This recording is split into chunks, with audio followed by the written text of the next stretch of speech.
Halo semua. Sebelum memulai pembahasan, yuk kita kenalan terlebih dahulu.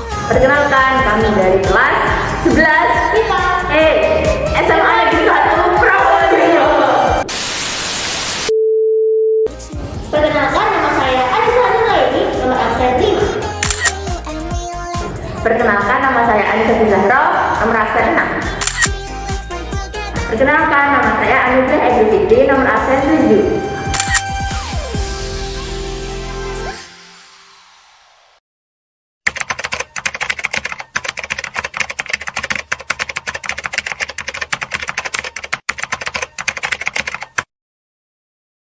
Apa sih pemanasan global itu? Pemanasan global atau global warming merupakan suatu proses yang ditandai dengan naiknya suhu atmosfer, laut, dan daratan. Di atas permukaan bumi yang kita tinggali ini, ada lapisan udara yang kita sebut atmosfer. Atmosfer disusun oleh gas nitrogen, oksigen, argon, dan jumlah lebih kecil oleh uap air, gas karbon dioksida, metana, nitrogen oksida, ozon, dan CFC. Meskipun dalam jumlah kecil, namun gas-gas tadi punya pengaruh yang sangat besar, karena gas-gas ini nyebabin efek alamiah yang disebut efek rumah kaca. Efek rumah kaca pertama kali dicetuskan oleh fisikawan Prancis bernama Joseph Fourier pada tahun 1824.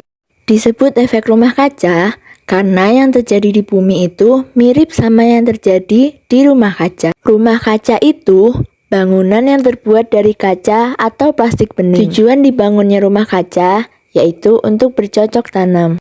Jadi, sinar matahari yang dibutuhin sama tanaman itu bisa masuk ke dalam rumah kaca. Nah, panas atau energi kalor yang masuk itu bakalan terperangkap dan menghangatkan udara yang ada di dalam rumah kaca. Gimana sih proses terjadinya efek rumah kaca itu? Pertama-tama, dimulai dari cahaya matahari dulu nih. Cahaya yang dipancarin oleh matahari nggak cuma dalam frekuensi cahaya tampak, tapi juga dalam frekuensi inframerah dan ultraviolet. Namun, gelombang inframerah nggak bisa nembus uap air, gas karbon dioksida, metana, nitrogen oksida, ozon, dan CFC. Sehingga sebagian besar gelombang inframerah ini dipantulin balik ke angkasa. Sedangkan gelombang ultraviolet yang bahaya bagi manusia diserap oleh ozon di udara. Jadi sebagiannya nggak sampai ke permukaan bumi. Cahaya yang lolos dari atmosfer diserap oleh permukaan bumi, baik tanah maupun laut, yang menyebabkan kenaikan suhu di permukaan bumi. Terus, energi cahaya tadi diradiasiin balik dalam bentuk gelombang inframerah.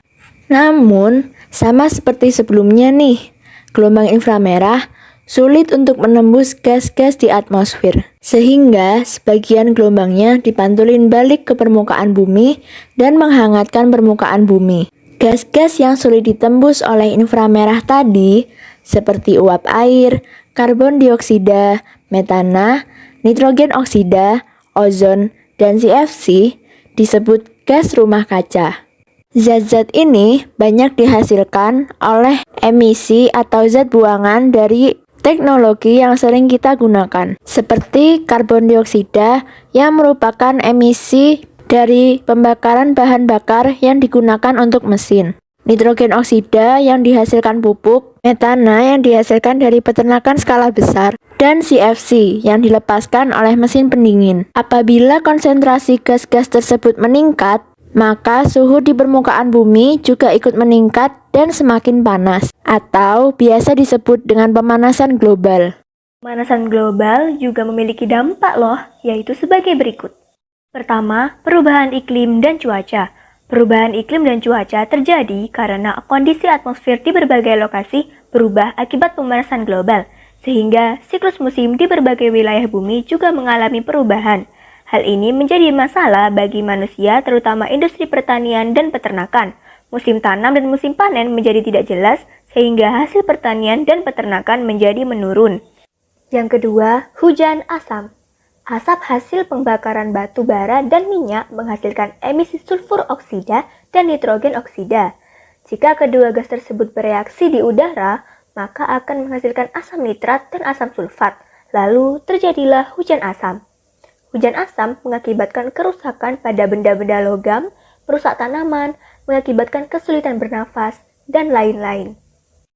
Yang ketiga, es kutub utara dan selatan mencair. Wilayah kutub utara dan selatan yang tertutup es dapat memantulkan cahaya matahari. Pemanasan global membuat es tersebut mencair.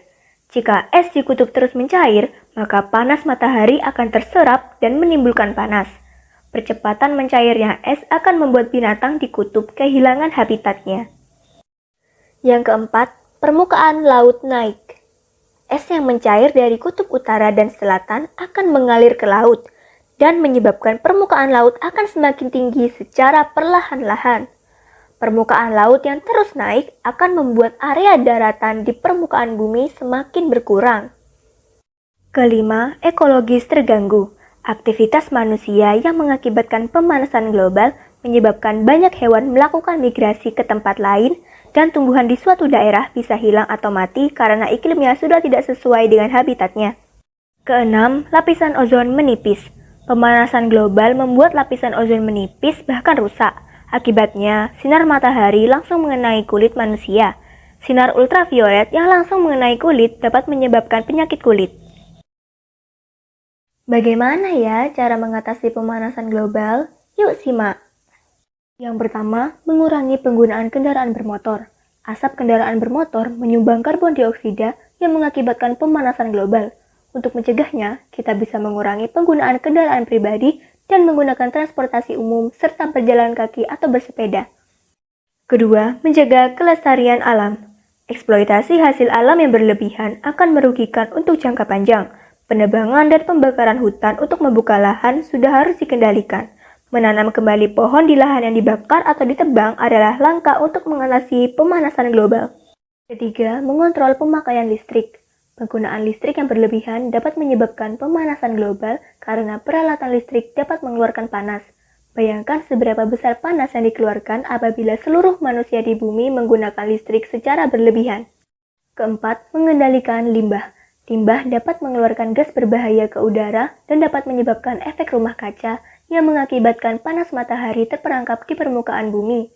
Limbah rumah tangga maupun limbah industri harus dikendalikan untuk mengatasi pemanasan global. Materi yang terakhir adalah energi alternatif atau energi terbarukan. Di sini kita akan membahas 3 jenis energi. Yang pertama adalah cahaya matahari. Cahaya matahari termasuk sumber energi alternatif yang saat ini sudah dikembangkan teknologinya. Pemanfaatan cahaya matahari sebagai sumber energi yakni dengan menggunakan panel surya.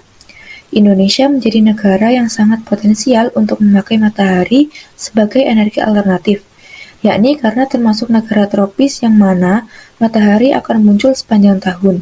Salah satu pengaplikasian panel surya adalah dengan mobil tenaga surya, namun belum sampai tahap produksi massal untuk dijual. Yang kedua yakni angin.